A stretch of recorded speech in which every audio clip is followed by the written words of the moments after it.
Ao vivo com o Silmar César Miller. E os destaques... Estamos se acertando aqui hoje, viu, Silmar? Mas a gente chega lá. E os destaques do mercado financeiro e das cotações. Bom dia, Silmar. Muito bom dia, meu caro Otávio. Bom dia aos nossos amigos do Terra Viva. Hoje você foi rápido nos jornais, hein? É que eu tô com um pigarro na garganta aqui, por conta do tempo aí que esquenta, esfria, chove e para, e fiquei com medo aqui de dar uma falhada na voz antes de eu poder tirar o pigarro e tomar um golinho d'água ali. Então, eu dei uma acelerada aqui. Mas é com você agora aí, o que você conta? Vamos lá, Tavinho. Mercado financeiro. Bom, dólar caindo nesse momento, 0,3%. Cotação da moeda americana em R$ 6,03. Mercado de ações com leve valorização do índice Bovespa na B3, uma alta de 0,1%. Petróleo em alta, forte no mercado internacional, 1,2%, $73 o barril. Mercado de commodities agrícolas, Bolsa de Chicago, soja caindo um pouco, está no intervalo da sessão eletrônica agora, menos 0,4%. Trigo sobe 0,5%. Milho também com alta 0,3%. O milho subiu bastante ontem, refletindo um novo relatório do USDA, o Departamento de Agricultura dos Estados Unidos, que apontou uma tendência de menor volume de estoques nos Estados Unidos, estoques finais, ou seja, safra um pouco mais... Safra até normal, agora consumo superando expectativa e exportações também, isso deve reduzir os estoques, está dando sustentação aos preços do trigo aqui, que aliás favorece o produtor brasileiro que se prepara para plantar a segunda safra, que é a principal aqui no Brasil. A Bolsa de Nova York com açúcar subindo 0,5%, suco laranja também sobe 1,7%, na contramão temos uma queda do algodão aqui, 0,3%, cacau também cai, subiu ontem, cai 1,3% nesse momento, e o café, que também subiu ontem, também sofrendo uma correção nesta quarta-feira, uma queda aqui forte, até de 3,6%, só passando para o lado vendedor. Isso acontece também com o café robusto em Londres, queda de 1,8% nesse momento. E o boi gordo do mercado sul na B3, que subiu ontem, também volta a cair, aliás, acompanhando o próprio mercado físico, tá vendo? Estou vendo aqui que o boi lá no interior do Brasil continua caindo, quedas em Cuiabá, 1,6%, Campo Grande, 1,5%, Marabá, no Pará, já tinha caído abaixo dos R$ 300, agora já está em 285, você está queda meio vertiginosa aqui. Araçatuba, Noroeste Paulista também com queda, 1,5%, ou seja, boi continua recuando em pleno pico da entre-safra que ocorre nesse momento também. Mas no mercado físico não, né? Eu dei até um destaque aqui numa das manchetes, porque é que você tem as explicações aí, porque é que você vai pagar mais caro pelo churrasco se resolver fazer churrasco na festa de fim de ano. Aí não vai ter jeito. Agora, para o pecuarista... Boi caindo e carne subindo no supermercado, exatamente. É boi caindo e a carne subindo no supermercado. Bom, você falou de trigo, vamos falar um pouquinho mais de trigo? As importações brasileiras de trigo cresceram neste ano. O Brasil importou mais de 6 milhões de toneladas de trigo no acumulado de 12 meses, volume que é o maior no período de 4 anos. Só em novembro foram importadas 400 mil toneladas do cereal, quantidade 33% superior quando comparada a novembro do ano passado. Do total, 79,5% veio da Argentina, né? Desse trigo, representando o maior volume importado do país nos últimos 6 meses. E aí, como você analisa as importações de trigo, Silmar? Bom, também era a tendência já aguardada, né? Nós tivemos uma produção de trigo que ficou abaixo da expectativa, especialmente por conta de quebra na safra do Paraná. O Paraná colheu muito menos trigo esse ano, teve problemas climáticos muito sérios. No Rio Grande do Sul, ainda está sendo colhida a safra nova, está no final agora, nesse caso com a safra bem maior, mas também não de muito boa qualidade. Agora, o fato é que já há bastante tempo vinha se prevendo um crescimento para 6 milhões de toneladas nas importações esse ano, por conta da queda da safra do ano passado ainda, que foi bem inferior à do ano anterior. O problema climático foi bem pior no ano passado, portanto, isso ainda é reflexo da safra passada, ou seja, nós estamos aí terminando as compras de importação de trigo desse ano para complementar o que faltou de trigo colhido no final do ano passado, que seria consumido ao longo desse ano. Para 2025, aí a tendência talvez é de uma certa estabilidade por conta dessa melhora, pelo menos na produção do Rio Grande do Sul. Uma safra bem maior esse ano aqui no estado gaúcho, são 4 milhões e 200 mil toneladas que estão sendo esperadas, e contra 2.900.000 na safra que frustrou no ano passado. Então, isso dá uma certa equilibrada aqui na produção deste ano e que vai determinar a necessidade de importações para o ano que vem. Para esse ano, eu não diria que é surpresa esse aumento aqui para 6 milhões de toneladas. Está dentro do radar já há bastante tempo, está vindo. Está dentro da previsão. Bom, ontem a gente pulou o arroz, mas hoje vamos falar de arroz sim, porque nesta sexta-feira a Conab, Companhia Nacional de Abastecimento, vai dar continuidade aos leilões de contrato de opção de venda pública de arroz.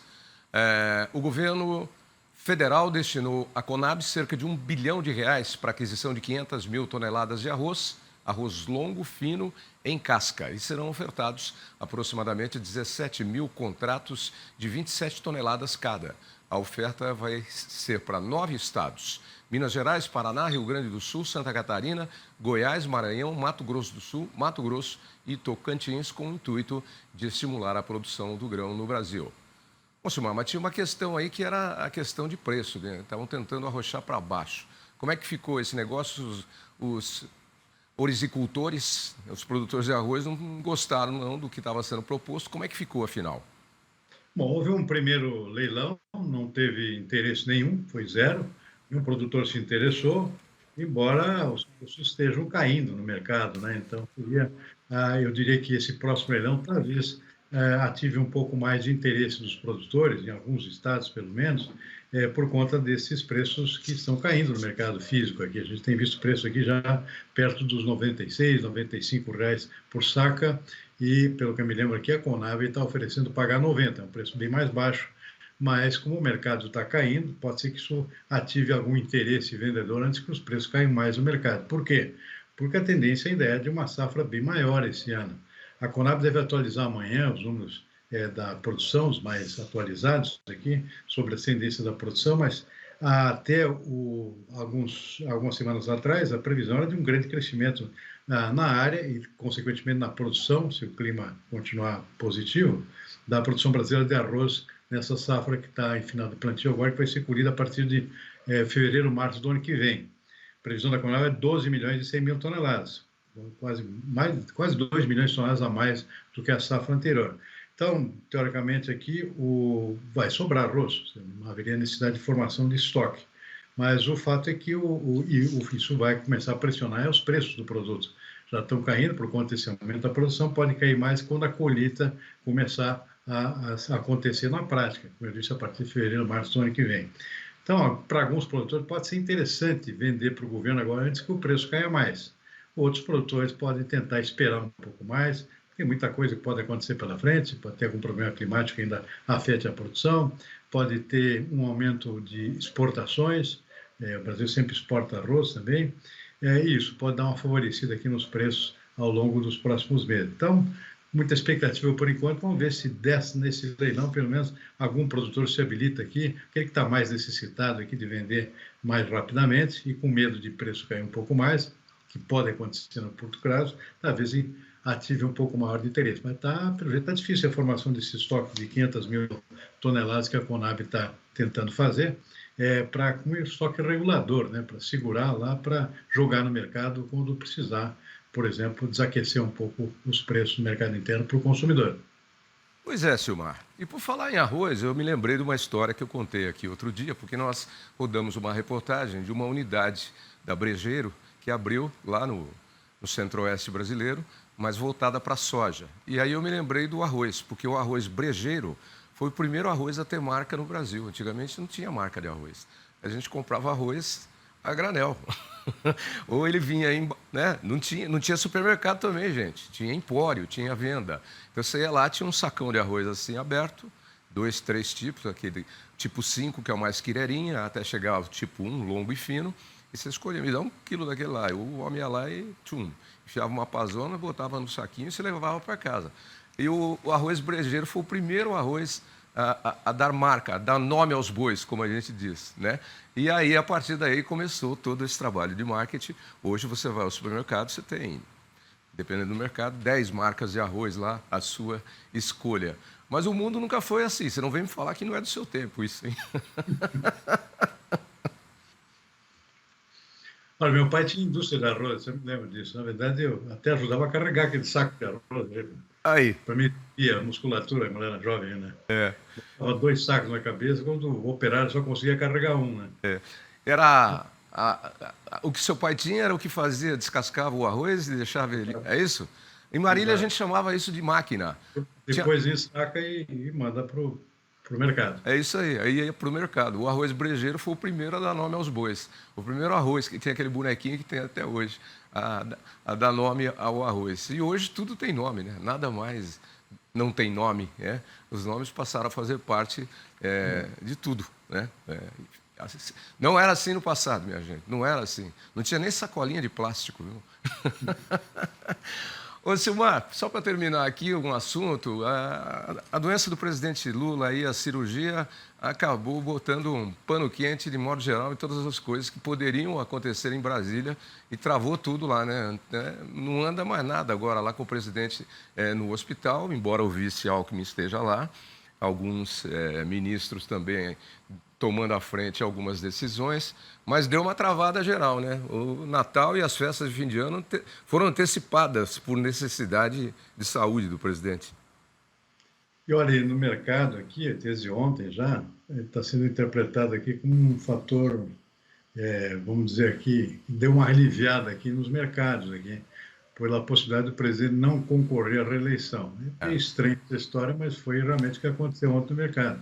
O câmbio, o dólar caiu, por exemplo, por conta disso. Ou seja, parece que o mercado não gostaria que o presidente se reelegesse. Pelo menos essa é a leitura, a primeira leitura que aconteceu ontem.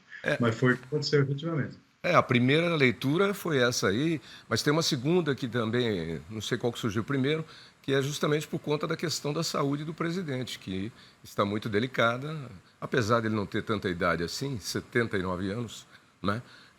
Mas a saúde dele anda bastante delicada aí com alguns probleminhas. E eu lembro que antes de ontem, antes dele sair correndo para o hospital e vir mais rápido ainda para São Paulo fazer a cirurgia, ele estava tendo reunião lá durante a tarde com o presidente da Câmara e o presidente do Senado. Será que foram os dois que esquentaram a cabeça do presidente, que ferveu tanto que alguma veinha aqui dentro não aguentou esquentar a cabeça do presidente? Será que foi isso, Marco? De alguma forma deve ter piorado um pouco, né?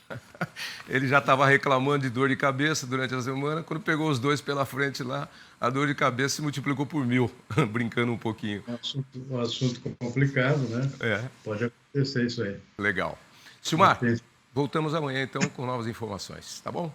Combinado, Tavinho. Boa tarde e até amanhã. Abraço.